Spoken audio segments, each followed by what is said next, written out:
आपण पाहत आहात सत्य, रोखठोक, निर्भीड बातम्या दाखवणारे न्यूज चॅनल जनहित मराठी न्यूज।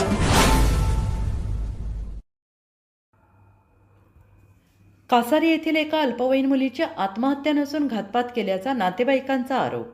आरोपीला अटक न केल्यास मृतदेह ताब्यात घेणार नसल्याच्या भूमिकेवर नातेवाईक ठाम। केज तालुक्यातील कासारी येथील एका अल्पवयीन मुलीची आत्महत्या नसून घातपात केला असल्याचा नातेवाईकांनी आरोप केला आहे। जर पोलिसांनी तात्काळ आरोपीला अटक न केल्यास मृतदेह ताब्यात घेणार नाहीत अशी ठाम भूमिका पीडितेच्या नातेवाईकांनी घेतली आहे। आणि याबाबतची सविस्तर माहिती अशी की दिनांक 2 एप्रिल 2026 रोजी दुपारच्या वेळेला पीडिता ही घरातून निघून गेली होती। नातेवाईकांनी गावात आणि परिसरात आणि इतर नातेवाईकांकडे शोध घेतला असता ती कुठेही आढळून आली नाही, म्हणून दिनांक 3 एप्रिल 2026 रोजी धारूर पोलीस ठाणे येथे पीडितेच्या आईच्या फिर्यादीवरून गुन्हे रजिस्टर नंबर 127/2026 कलम 137(2) भारतीय न्याय संहिता BNS 2023 नुसार गुन्हा दाखल करण्यात आला। त्याच गावातील रोहित श्रीकृष्ण सानप हा त्याच्या घरी मिळून आला नाही।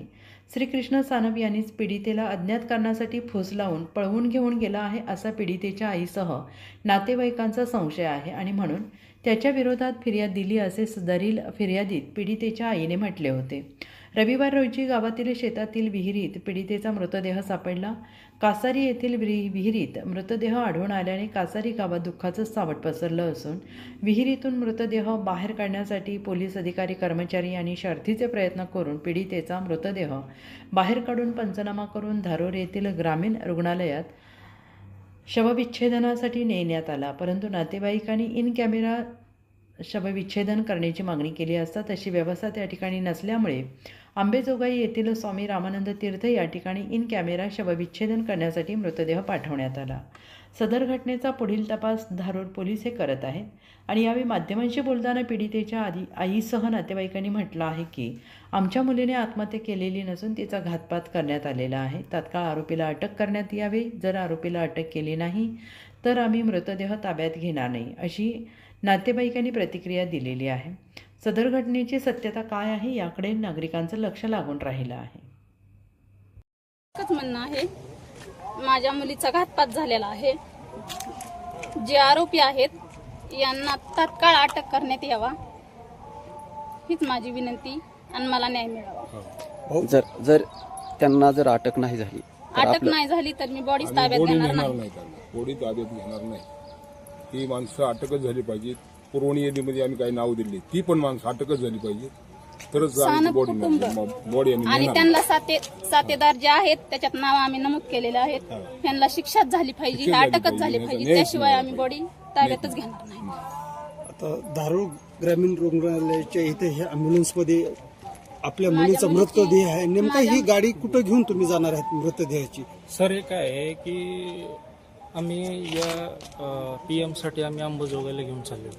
अंडर CCTV PM व्हायला पाहिजे आणि त्याचं हिस्टोपॅथ पाठवून त्याचा योग्य ते रिपोर्टच मिळायला पाहिजे सर। जो अन्याय झालाय त्याला न्याय मिळाला पाहिजे सर, माझं हेच म्हणणं आहे। काय सांगाल, आज आपल्या पुतणीची आत्महत्या झाली की घातपात झाला, काय सांगाल आज आपण याविषयी? सर हा घातपात म्हणता येईल, कारण काय झालं होतं की गेल्या मार्चमध्ये 5 तारखेला आमचे चुलते आणि भाऊजाई यांनी धारूर पोलीस स्टेशनला येऊन तक्रार द्यायचा प्रयत्न केला, पण धारूर पोलीस स्टेशनने काही तक्रार घेतली नाही। त्याच्यानंतर केजला गेले DSP ऑफिसला, पण तिथं पण तक्रार घेतली नाही। ते म्हणले की तुम्ही कोल्हापूरला जा आणि तुमचं जे प्रकरण जिथून मिसिंगची कंप्लेंट केली होती तर तुम्ही तिथं जाऊन तक्रार करा। त्याच्यानंतर कोल्हापूरला गेले, कोल्हापूरला पण ही तक्रार घेतली नाही। ते म्हणजे की तुमचे जिथं स्थानिक पातळी आहे, तुम्हाला जे पोलीस स्टेशन आहे तुम्ही त्या पोलीस स्टेशनला जाऊन तक्रार द्या। जर ही तक्रार गेल्या मार्चमध्ये 5 तारखेला जर घेतली असते तर ती आज ही मुलगी मेली नसती, आमचं एवढं सांगणं सर। आणि हे सगळं त्याचं काय तुमच्याकडे अर्ज वगैरे अर्ज आहे ना सर? आमच्याकडे हा अर्ज आहे, तुम्ही या कॅमेऱ्याच्या आमच्या समोर दाखवू शकता? हा अर्ज आहे, हा अर्ज आम्ही दाखल केला होता, परंतु इथं काही त्याची नोंद करून घेतली नाही। ते म्हणे की तुम्ही कोल्हापूरला जा। तो अर्ज कोणाच्या नावे दिलता तुम्ही? स्वतः मुलीच्या सिग्नेचर मुलीची सही करून आहे स्वतः मुलीनं हे सगळं प्रकरण लिहायला त्याच्यावर लावलं तिची होतं. स्वाक्षरी आहे का? तिचं स्वाक्षरी आहे ना सर. ती सही आहे. ही हस्ताक्षर मध्ये तिची सही आहे.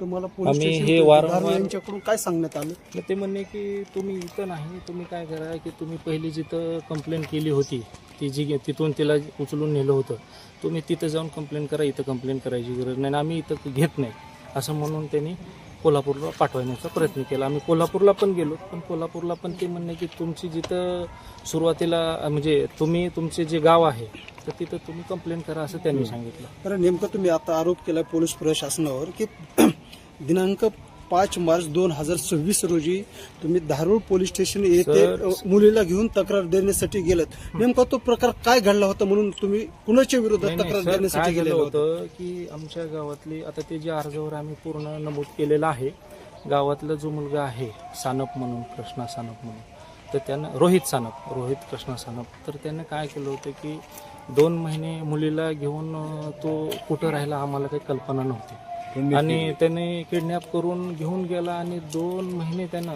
म्हणजे शारीरिक शोषण करून तिला म्हणजे आमिष दाखवून अशा प्रकारे तिचं लैंगिक शोषण करून आणि हे प्रकरण ती ज्यावेळेस आली होती कोल्हापूर पोलीस स्टेशनला त्यावेळेस हिनं स्वतः ही कंप्लेंट द्यायचा विचार केला, परंतु धारूरवाल्यांनी घेतली नाही, केजमध्ये पण घेतली नाही आणि कोल्हापूरला पण घेतली नाही. तुम्हाला जर असं ही जर म्हणायचं का? कंप्लेंट जर समजा घेतली असती तर आज ही मुलगी गेली नसती, मेली नसती. आमचं म्हणण्याचं काय की हे जे आरोपी आहेत, जे अर्ज दाखल केलेले आहेत आम्ही याच्यावर पूर्ण आम्ही नमूद केलेलं आहे सर. तर हे जेवढे बी आरोपी असतील ते हे सगळ्यात पहिले ह्यांना अटक व्हायला पाहिजे, आमचं एवढं सांगणं आहे प्रशासनाला. तुम्हाला असं म्हणायचंय का की सदरील घटना ही सुनियोजित कट आहे आणि मुलींनी आत्महत्या केली नसून हा घातपात आहे? 100% सर. तुम्ही या चॅनलच्या माध्यमातून पोलीस प्रशासनाला काय आव्हान करणार? नाही सर, काय माहिती का, हे जर सुरुवातीला घडलं असतं, हे जर तक्रार घेतली असती तर ही गोष्ट घडली नसती. प्रशासनानं थोडंसं गंभीर स्वरूपामध्ये ह्याची दखल घेतली जर असती तर ही घटना घडली नसती. आमचा आरोप आहे प्रशासनाला की त्यांनी आता तरी कमीत कमी आता तरी व ते जे कोणी आरोपी आहेत तर त्यांना ते अटक करायला पाहिजे. नेमकं बाबा आपण धारूर पोलीस स्टेशनला 5 मार्च रोजी गेलेलं असताना त्या दिवशी नेमक्या कोणत्या अधिकाऱ्यांना आपण भेटलो होतो ती तक्रार देण्याकरता?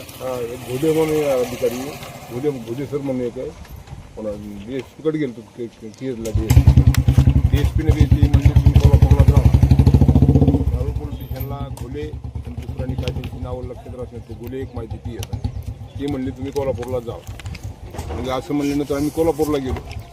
कोल्हापूरला ती म्हणली तुमच्या सरहदीमध्येच हे करा आणि काही पुढे जर हे आम्ही तुमच्यात पहिली केस टाकलेली आहे, ते केसवर तुम्ही हे करा, पुरवणी यादी घ्या आमची. ती म्हणली याच्या पुढे काय झालं तर आम्ही जबाबदार आहे. कोण म्हणलं जबाबदार आहेत म्हणून? करवीर पोलीस स्टेशन म्हणून. याच्या पुढे काही झालं तर आम्ही आहेत ना, जातो मी माघारी. त्यांनी पण घेतली नाही. ताई, असं झालं. आपल्या मुलीचं ही आत्महत्या आहे की घातपात आहे नेमकं आपल्याला काय म्हणायचं? घातपातच. माझ्या मुलीचा घातपातच केलेला आहे. नेमकं संशय आपला कुणावर बळकटत आहे? ती ही अर्ज नव्हती आहे कृष्ण ना. सानप अर्जामध्ये आम्ही नाव नमूद केलेले आहे.